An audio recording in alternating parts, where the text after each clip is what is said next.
आपला निषेध केला जाईपर्यंत कोणत्याही बाबतीत दुटप्पी धोरण बाळगण्याचा प्रयत्न करू नका. यामुळे इतर लोकच नव्हे तर परमेश्वर देखील दुखावला जातो. काय आम्ही परमेश्वराला दुखावतो? उपासना उपासना उपासना उपासना प्रभुजी करो उपासना प्रभुजी करो उपासना उपासना उपासना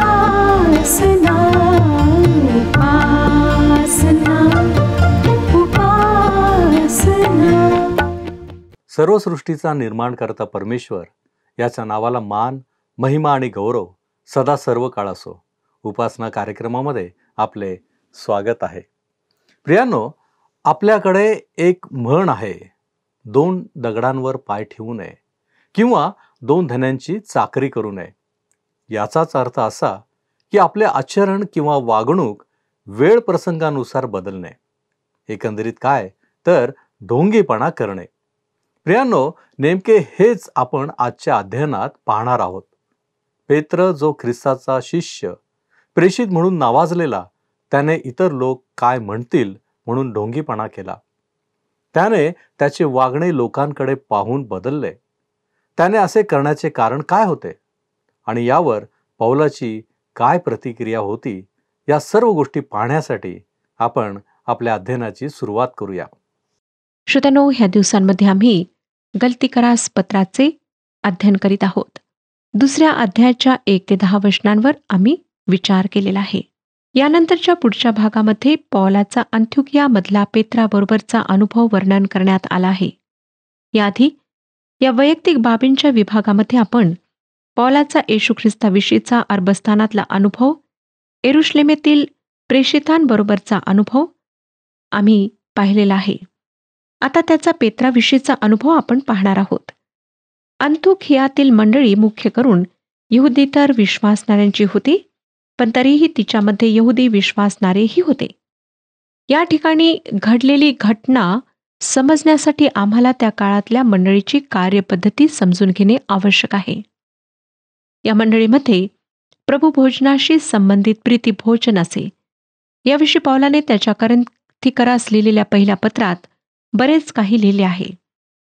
हे विश्वासणारे प्रभू भोजन घेण्यापूर्वी प्रीतिभोजन करण्यासाठी एकत्रित होत.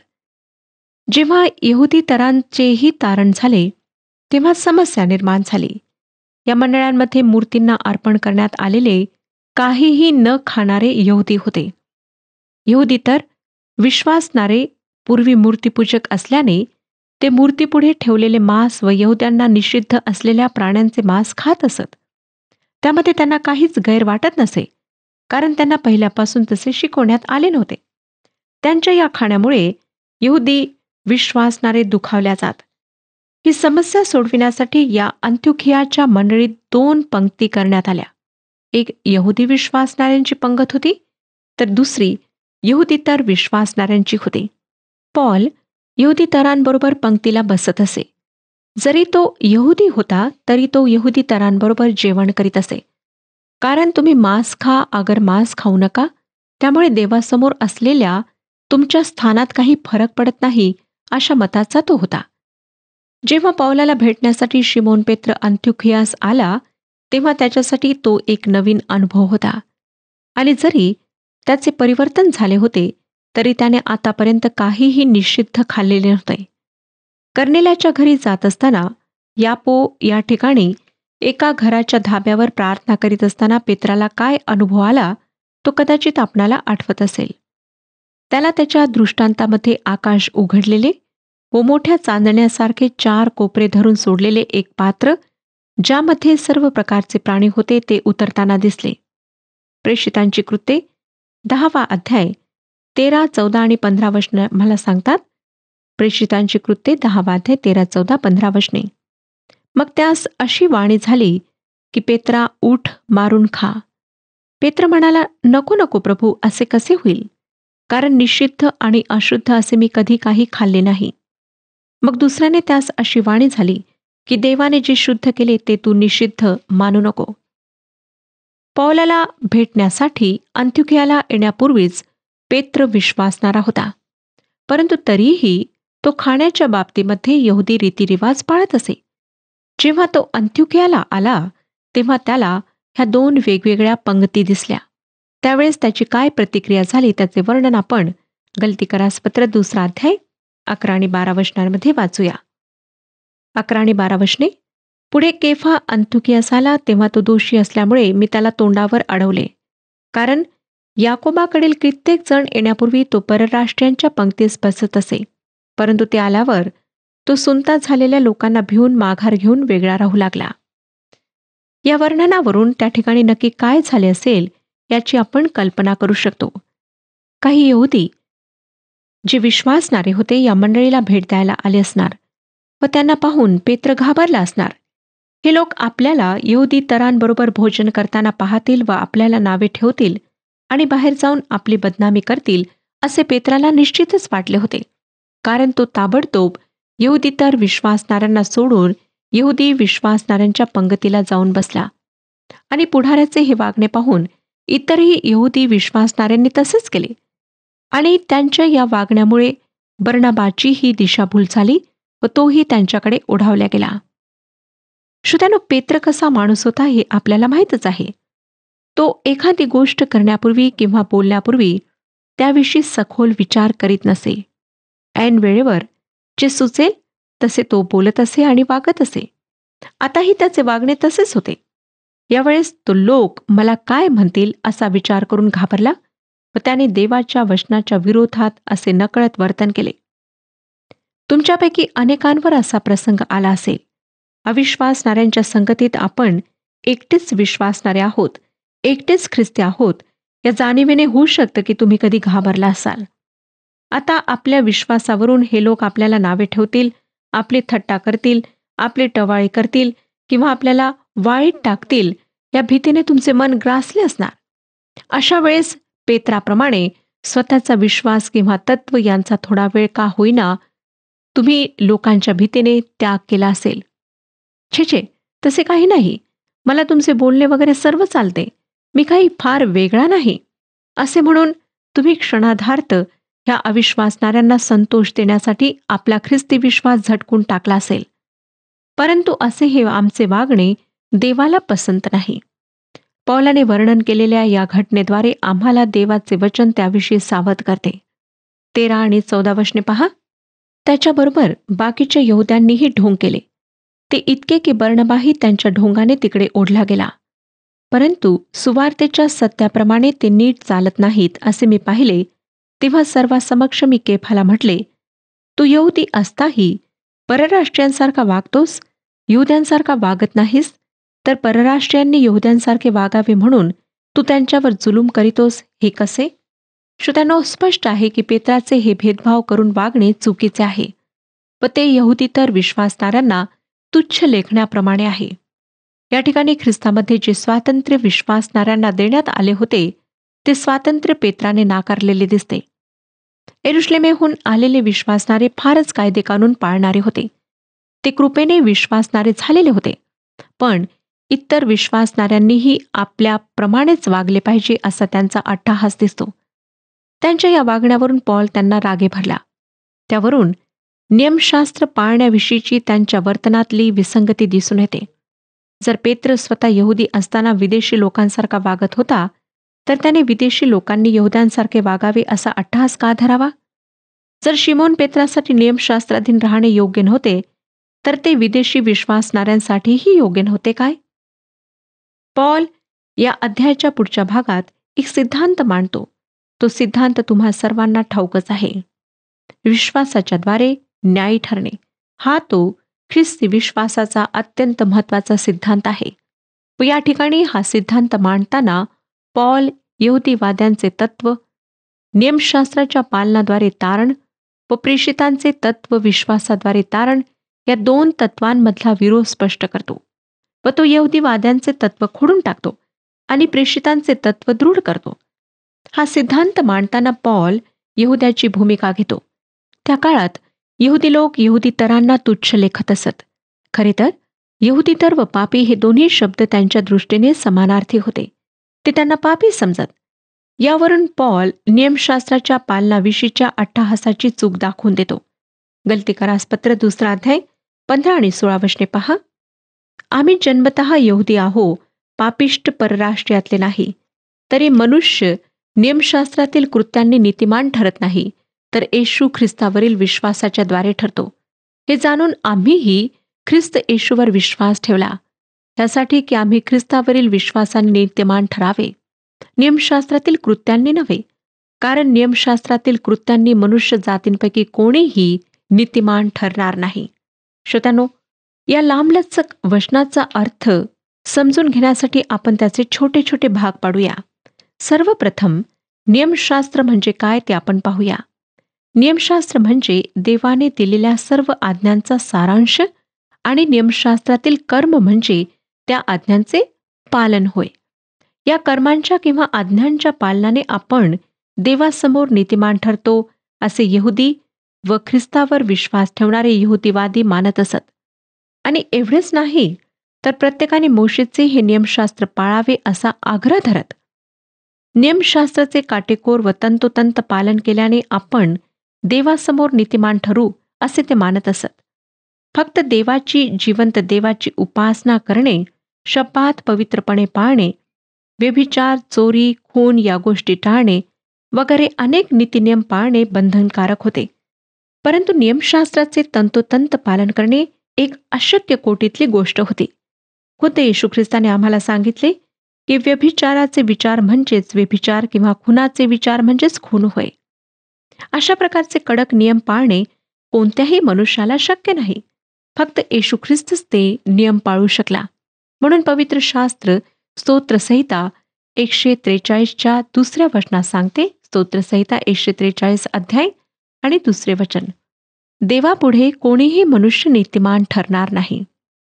असे हे समोर दिसत असतानाही या यहुदीवाद्यांना वाटत होते की नियमशास्त्राच्या पालनाने आम्ही स्वर्ग गाठू शकतो. आता पॉल दुसरी गोष्ट मांडत आहे ती ही की या जगामध्ये येशू ख्रिस्त आला व नियमशास्त्राला अपेक्षित असे पाप विरहित जीवन तो जगला आणि पापाचे प्रायश्चित मृत्यू आहे. म्हणून आमच्या वतीने आमच्या पापांसाठी त्याने वधस्तंभावर मृत्यू पत्करला. आमचे तारण व्हावे यासाठी आम्हाला आमचे पाप पदरी घेणे व आपल्या पापांविषयी पश्चाताप करणे आणि आमचे तारण होण्यासाठी येशू ख्रिस्तावर पूर्ण विश्वास ठेवणे एवढेच करावे लागते. या ठिकाणी पॉल स्वतःसह पेत्राच्याही ख्रिस्तावरच्या विश्वासाविषयी बोलत आहे की आम्ही ख्रिस्त येशूवर विश्वास ठेवला. आणि यानंतर पॉल संपूर्ण मानवजातीविषयी बोलतो व सांगतो की नियमशास्त्राच्या पालनाने कोणीही न्यायी ठरू शकत नाही.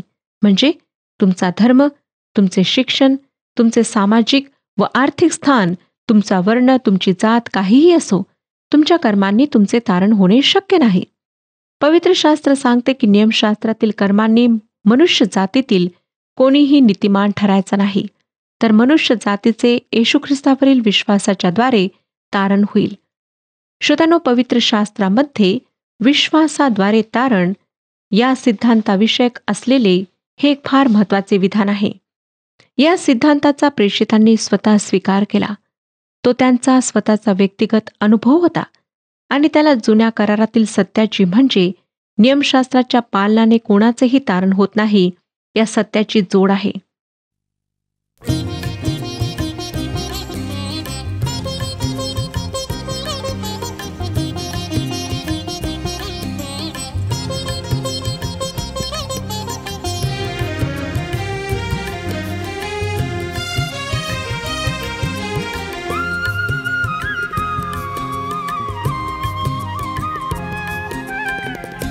मी उडा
विश्वासाद्वारे तारण प्राप्त होते.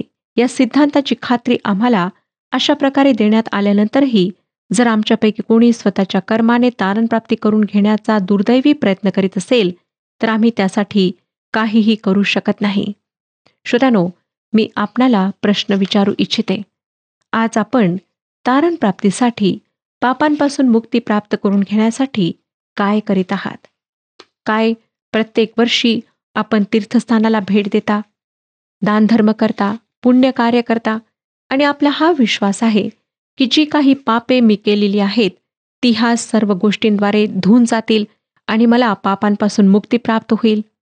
तर श्रोत्यानो, आपण फार मोठी चूक करीत आहात. कारण पवित्र शास्त्र, बायबल, परमेश्वराचं पवित्र वचन आम्हाला सांगतं की ह्या सर्व गोष्टींच्याद्वारे तारण प्राप्ती शक्य नाही. आता आम्हाला दिसतं की पवित्र शास्त्रामध्ये एकच उपाय सांगण्यात आलेला आहे, तो म्हणजे प्रभू येशू ख्रिस्तावर तारणारा म्हणून विश्वास ठेवणे. कारण प्रभू येशू ख्रिस्ताने सर्व मानवजातीच्या पापांकरिता स्वतःचा प्राण त्या वधस्तंभावर दिला. त्याने पापांची खंडणी भरून दिली. मानवाला काहीच करण्याची आवश्यकता नाही. दुसऱ्या अध्यायात मांडलेल्या एका अत्यंत महत्त्वाच्या सिद्धांताचा अभ्यास आम्ही सुरू केला. तो सिद्धांत आहे विश्वासाद्वारे तारण. व या सिद्धांताच्या स्पष्टीकरणात आपण पाहत आहोत की कोणाही मनुष्याचे कर्मांच्याद्वारे किंवा नियमशास्त्राच्या पालनाने तारण होत नाही. 17व्या वचनात पॉल काय म्हणतो पहा. 2 अध्याय आणि 17वे वचन. ख्रिस्तामध्ये नीतिमान ठरण्यास पाहत असता आपणही पापी दिसून आलो तर ख्रिस्त पापाचा सेवक आहे काय? कधीच नाही. ह्याचा अर्थ एखाद्या व्यक्तीला निरपराध ठरविणे किंवा निरपराध बनविणे. या ठिकाणी पॉल असे म्हणत आहे की आम्ही पापी असता आमच्या पापांच्या क्षालनाकरिता, क्षमेकरिता जेव्हा आम्ही ख्रिस्ताकडे विश्वासाने पाहतो तेव्हा त्याचे नीतिमत्व आम्हास प्राप्त होते. आम्ही देवासमोर ख्रिस्ताद्वारे नीतिमान ठरतो. येशू ख्रिस्तावरील विश्वासाद्वारे आम्ही निरपराध घोषित झालो आहोत. श्रोत्यानो, असे असताना जर आम्ही नियमशास्त्राकडे नीतिमान ठरण्यासाठी पाहू लागलो, म्हणजे नियमशास्त्रातली कृत्ये करू लागलो, तर आम्ही दोषीच ठरू. कारण नियमशास्त्र कोणालाही नीतिमान ठरवित नाही. म्हणजे एकीकडे आपण ख्रिस्तामध्ये विश्वास ठेवून नीतिमान ठरू पाहतो आणि दुसरीकडे नियमशास्त्राचे पालन करूनही नीतिमान ठरू पाहतो. आणि अशा दोन परस्पर विरोधी गोष्टी एकाच वेळेस केल्यामुळे आम्ही नियमशास्त्राच्या दृष्टीने पापी ठरतो व ख्रिस्ताला देखील पापाचा पुरस्कर्ता ठरवितो. परंतु पॉल म्हणतो की हे असे होऊ शकत नाही. ख्रिस्त आमच्या मूर्खपणामुळे पापाचा पुरस्कर्ता होऊ शकत नाही. यहुदी तरांप्रमाणे पापी होते. त्यांना नियमशास्त्र नीतिमान ठरवू शकले नाही. हाच विचार पेत्राने प्रेषितांची कृत्ये 15वा अध्याय 10 आणि 11 वचनांमध्ये त्या सभेपुढे मांडला. पेत्र आणि पॉल विश्वासाद्वारे नीतिमत्व ह्या तथ्यांवर सहमत होते. ख्रिस्ताद्वारे नीतिमान ठरणे म्हणजे केवळ देवासमोर आमचे स्थान बदलणे एवढेच नाही, तर आमच्यामध्ये कायम स्वरूपाचे परिवर्तन होणे आणि हे परिवर्तन येशू ख्रिस्तामध्ये एक झाल्याने होते. आणि एकदा येशूमध्ये एक झाल्यावर पुन्हा आपल्या जुन्या स्वभावाकडे वळून पाप करीत राहणे शक्य नाही, कारण आम्ही ख्रिस्तामध्ये नवीन उत्पत्ती होतो. श्रोत्यानो, बरेच लोक ह्या बाबतीत गोंधळात आहेत, कारण त्यांना खऱ्या गोष्टी माहीत नाहीत. त्या अलग अलग गोष्टींवर, विभिन्न गोष्टींवर विश्वास ठेवतात आणि त्याच्यामुळेच आज आम्हाला दिसतं की अनेक लोक आध्यात्मिक बाबतीत गोंधळलेल्या स्थितीत आहेत. आम्हाला सत्य जाणून घ्यायचे आहे. मला माहीत नाही की आपण कितपत हे सत्य जाणले आहे. काय आपला ख्रिस्तावर तारणारा म्हणून विश्वास आहे? काय आपला हा विश्वास आहे की प्रभू येशू ख्रिस्ताने माझ्यासाठी त्या वधस्तंभावर स्वतःचा प्राण दिला? त्याच्या त्या पवित्र रक्तामध्ये माझ्या पापांना धुवून टाकण्याचे सामर्थ्य आहे. ते पवित्र रक्त माझ्याकरिता सांडवल्या गेले. जर हा आपला विश्वास नाही तर आपण कितीही काही करा, कितीही पुण्यकार्य करा, कितीही स्वतःला यातना द्या, तुमची पापे तुमच्यापासून दूर होणार नाहीत. तुमचा तो पापी जुना स्वभाव तुमच्यामध्ये तसाच राहील आणि सैतान पूर्णपणे तुम्हाला आपल्या ताब्यात घेऊन आपल्या इच्छेप्रमाणे स्वतःकरिता उपयोगात आणेल. म्हणून श्रोत्यांनो, आता सतर्क व्हा. आपल्या पापांबद्दल पश्चाताप करा.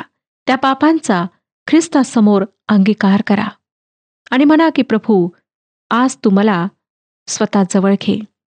माझ्या जीवनाचा तू प्रभू हो, स्वामी हो, जेणेकरून मी असे जीवन व्यतीत करावे जे तुला संतोष विणारे आहे, जे तुझ्या इच्छेप्रमाणे आहे.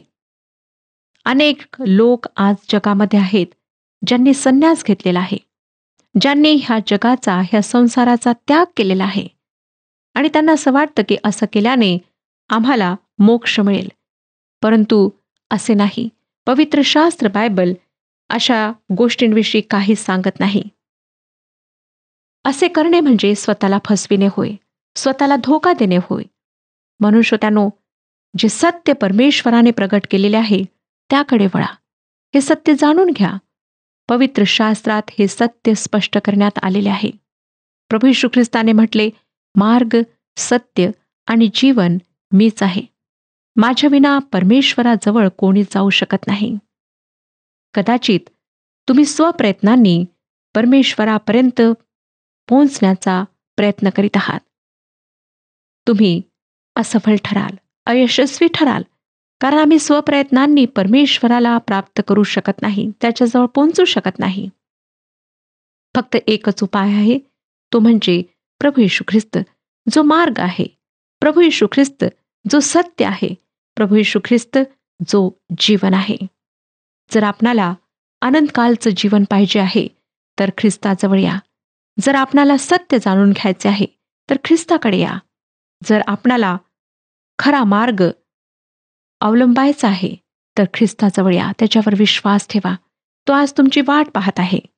आणि आज जर आपण त्याच्याजवळ याल, आपल्या पापांचा अंगीकार कराल, क्षमा मागाल आणि ख्रिस्ताला आपल्या जीवनात तारणारा म्हणून स्थान द्याल, तर तो तुम्हाला अनंत जीवनाचं आश्वासन देण्याकरिता तयार आहे. त्याचं वचन आम्हाला सांगतं, जर आपण आपली पापे पदरी घेतली तर तो विश्वसनीय व न्यायी आहे म्हणून आपल्या पापांची क्षमा करील व आपल्याला सर्व अनितीपासून शुद्ध करील. आपण पाप केले नाही असे जर आपण म्हटले तर आपण त्याला लबाड ठरवितो आणि त्याचे वचन आपल्या ठायी नाही. श्रोत्यानो, स्वतःला फसवू नका, अंधारात ठेवू नका. सत्य जाणून घ्या आणि परमेश्वराच्याद्वारे अनंत जीवनाचं आश्वासन आणि शांती, आनंद प्राप्त करून घ्या.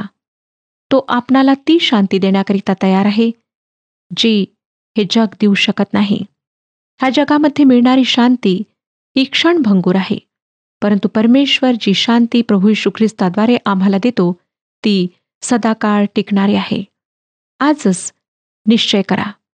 जर आपण अशांतीने भरलेले आहात, आपलं जीवन दुःखाने भरलेलं आहे, आपल्या जीवनामध्ये काहीच रस नाही, ख्रिस्ताजवळ या आणि पहा की तो तुम्हाला कशा प्रकारे आपल्या उत्साहाने, शांतीने, आनंदाने भरतो.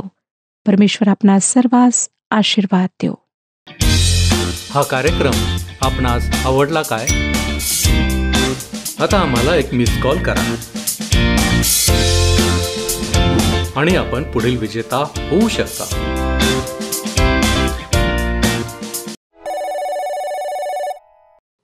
प्रियांनो, आजच्या अध्ययनाद्वारे आपण 3 गोष्टी शिकलो आहोत. पहिली, विश्वासाद्वारे तारणाचा सिद्धांत. दुसरी, आमचे वागणे वेळ प्रसंगानुसार बदलणारे नसावे. आणि तिसरी, देवाच्या बाबतीतील गोष्टींचे योग्य रीतीने पालन करणे, त्यामध्ये मानवी स्वार्थ येऊ देऊ नये. आम्ही इतरांना काय वाटेल असा विचार करून काही निर्णय घेतो. प्रियांनो, खरं तर आम्हाला बदलण्याची गरज आहे.